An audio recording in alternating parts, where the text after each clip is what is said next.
Welcome to iCode. On today's lesson, we'll be looking at some useful utility classes in Bootstrap 5.2 and the changes that were made from 4.5 and then were effected in 5.2. So we'll be starting with the padding. So for us to do that, I'll be creating a container. So inside the container, I will be creating a div, and I'll give the div a background bg minus, let's say, dark here. So I'll give it a h1, then we can give this a class of text white. So I'll put the hello world. So if we save this, let's notice what happens on the screen. Our text appear here with our black background but without a padding. But with the help of the utility class, let's try applying a padding of -5 to this and see what happens. So Bootstrap automatically adds the padding for us. So now I'm having padding at the top, at the left, at the bottom, and then at the right hand side. So with the help of this, now we can actually add padding to our items. So let's try the padding of -2. You see, it becomes smaller. So in Bootstrap, we have padding from 1 to 5, which is available, which 5 being it the maximum. So we have P1, P2, P3, P4, and then P5. So let's look at the instances whereby we don't want padding everywhere. We want to put it at the top. So you can put padding top of let's say 5, just at the top.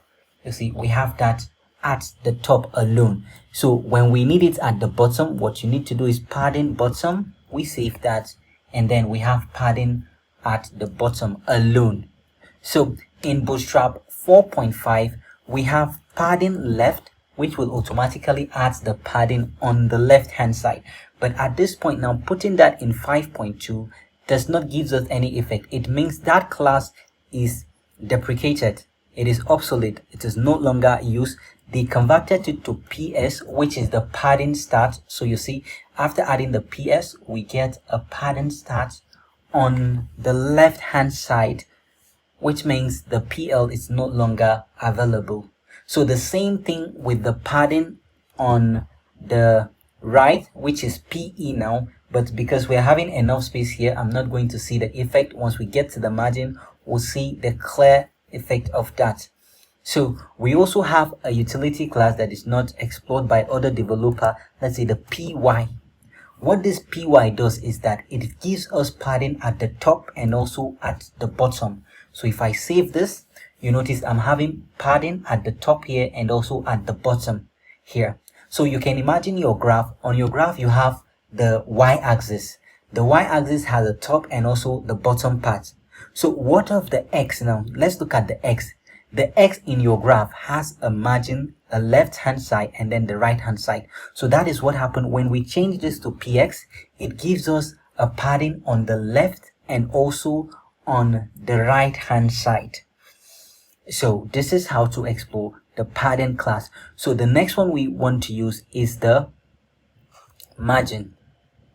So the margin, which has almost all the same classes with the padding, but then here we'll be introducing the M5 here. That's margin M of -5. So let's save that and see what happens.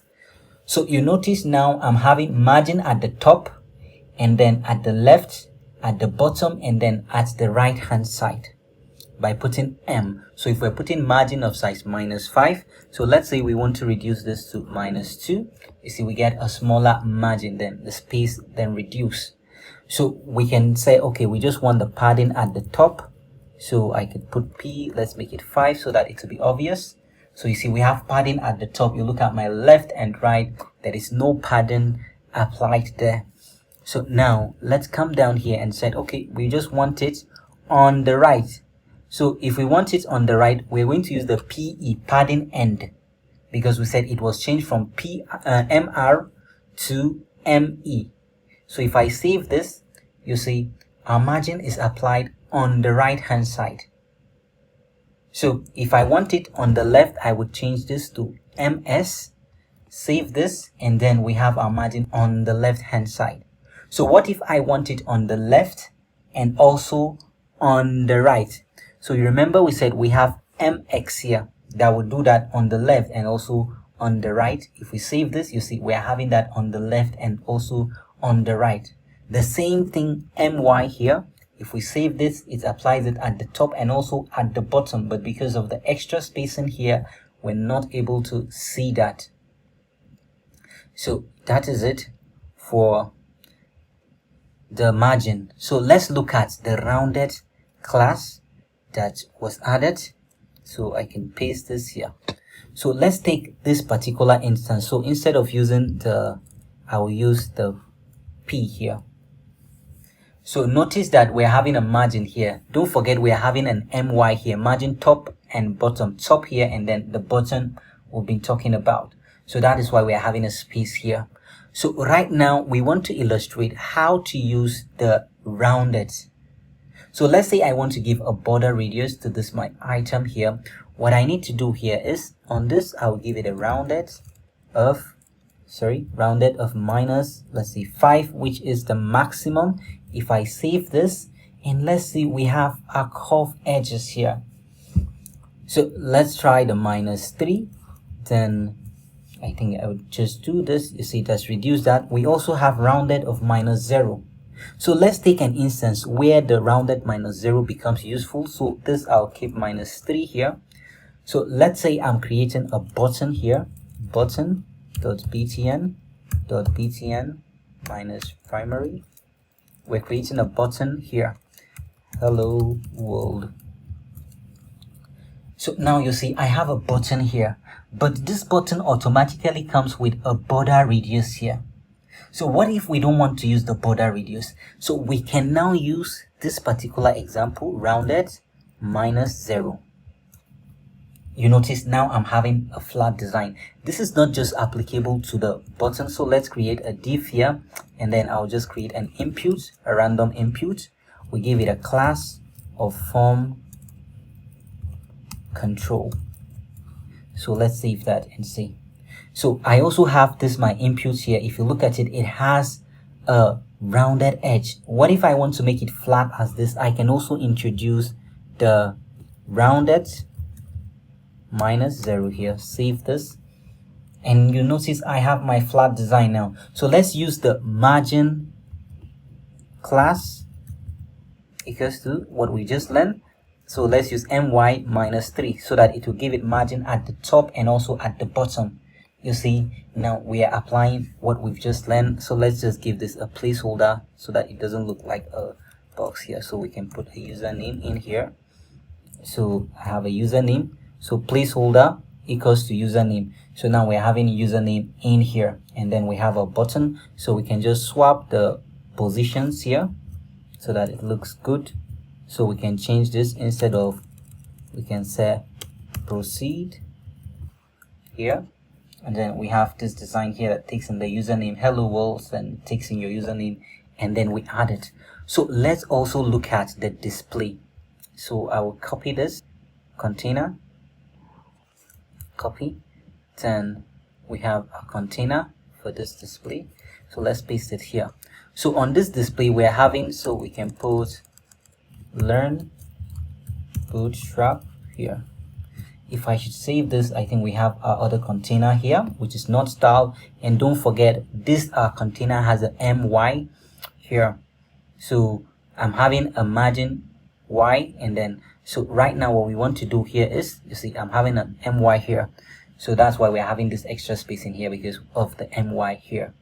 So what we want to do here is we want to give this also a padding inside, p minus 5. So we're giving padding everywhere for this particular design. So we can also go ahead and add the rounded. We just learned rounded of minus 3. So I think I have this particular design here. So I'm missing this. Okay, save that. So we have the rounded minus 3. You see, this looks very clean. So what we want to do here is we want to introduce a class called displayed that was added to Bootstrap 5.2.